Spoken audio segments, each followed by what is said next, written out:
Madagascar, pays aux 1000 visages, regroupant des paysages d'une beauté à couper le souffle.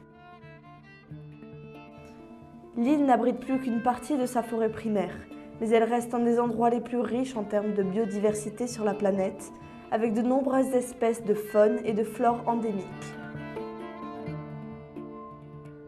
Cependant, la complexité politique et l'enclavement de ce pays a amené la plupart des habitants de l'île dans une pauvreté extrême.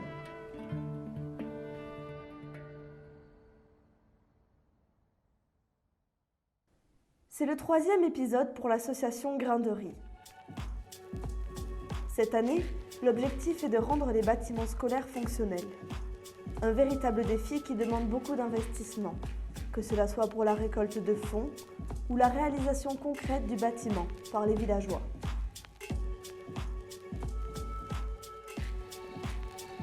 Comme chaque année, les préparatifs avant le départ nous ont demandé pas mal d'organisation, mais surtout que cette année, on a amené 230 kg de matériel scolaire et médical qu'on a acheminé donc, dans toutes nos vallées jusqu'au village d'Androïbé. Et la route a été longue, environ 48 heures de voyage jusqu'au village, en comptant le taxi brousse, avec bien évidemment quelques haltes et changements de véhicules.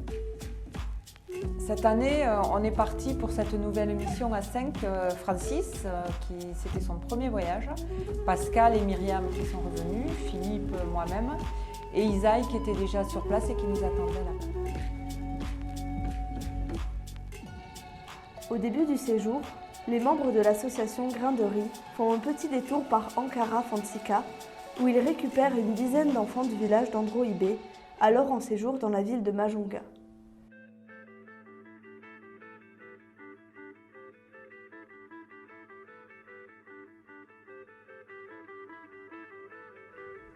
Sortie organisée par la directrice de l'école, Louisette, qui est aussi l'occasion de faire découvrir sur les terres d'Isaïe les secrets d'une plantation servant à la réalisation d'huiles essentielles ainsi qu'un élevage de dos du cochon. C'était pour tous ces enfants la première fois qu'ils sortaient de la brousse. Donc inutile de vous raconter l'ambiance enthousiasme qui régnait dans ce bus au retour. C'était vraiment parti pour 10 heures de voyage à destination d'Antsoï sur une route qui était parfois assez chaotique.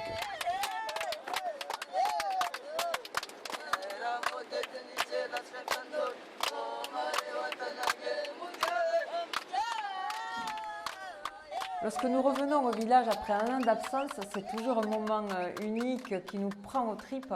Le terme est fort, mais c'est difficile à exprimer ce que l'on ressent. Et cet accueil, cette chaleur humaine, ces sourires, c'est exceptionnel.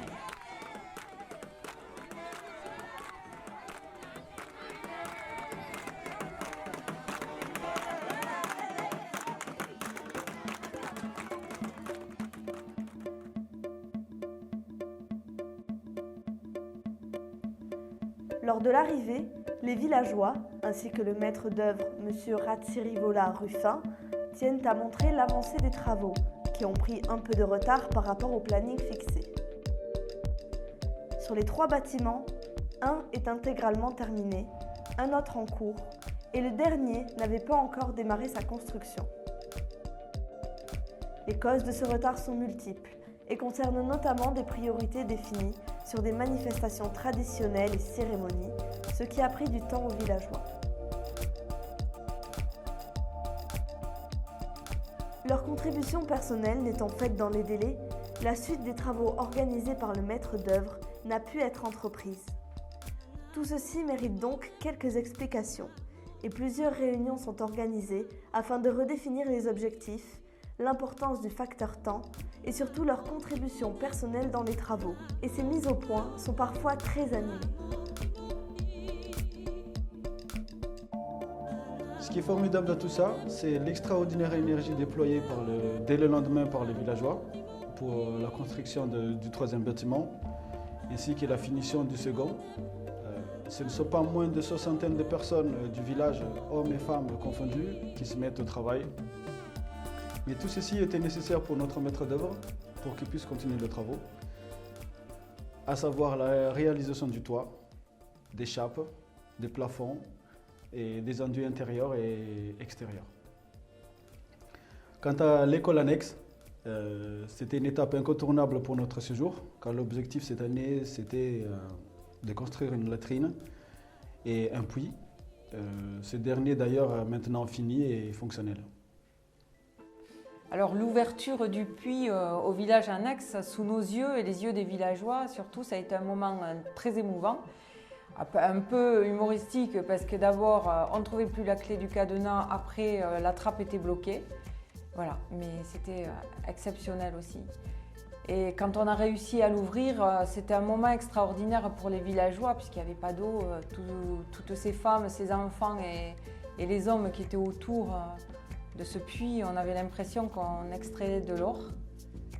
Mais en y réfléchissant bien, on ne doit pas en être loin. Nous avons organisé une réunion après dans la salle de classe pour remettre le kit scolaire que nous avions amené. Donc composé de stylos, crayons à papier, craie. Voilà, et nous avons fait ça à l'école annexe et au village d'Androidé.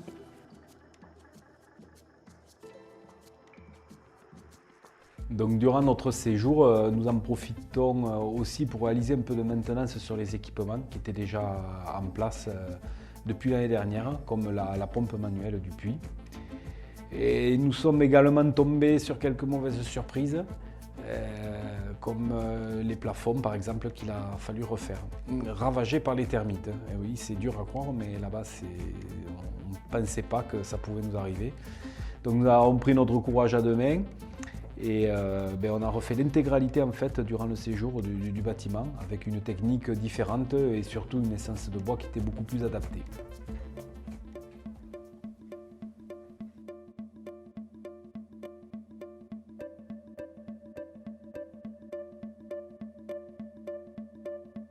Nous avons été sollicités par un hameau du village pour aller voir l'état de leur puits. C'est plutôt une mare. Aucune protection, il fait à peine 2 mètres.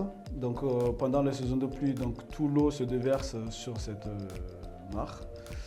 Et du coup, l'association a pris un engagement cette année de construire un puits pour ce hameau qui va servir pour, disons, 200 villageois pour qu'ils puissent enfin disposer d'une eau plus saine et pendant toute l'année.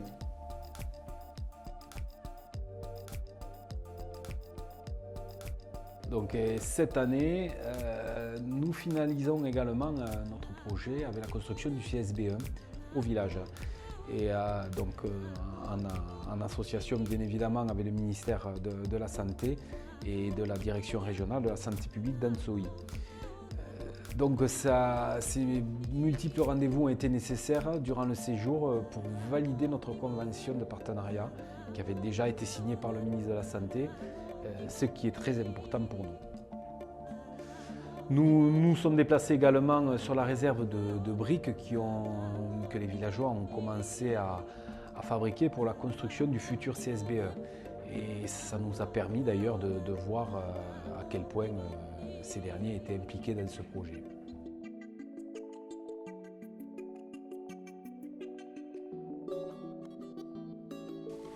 À la fin de notre séjour, comme il est coutume, c'était le moment convivial avec les villageois.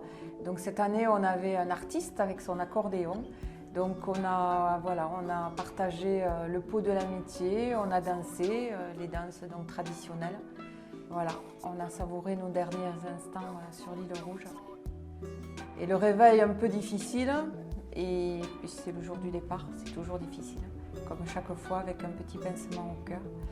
Et voilà, et maintenant il va falloir attendre un an à nouveau pour nous revoir.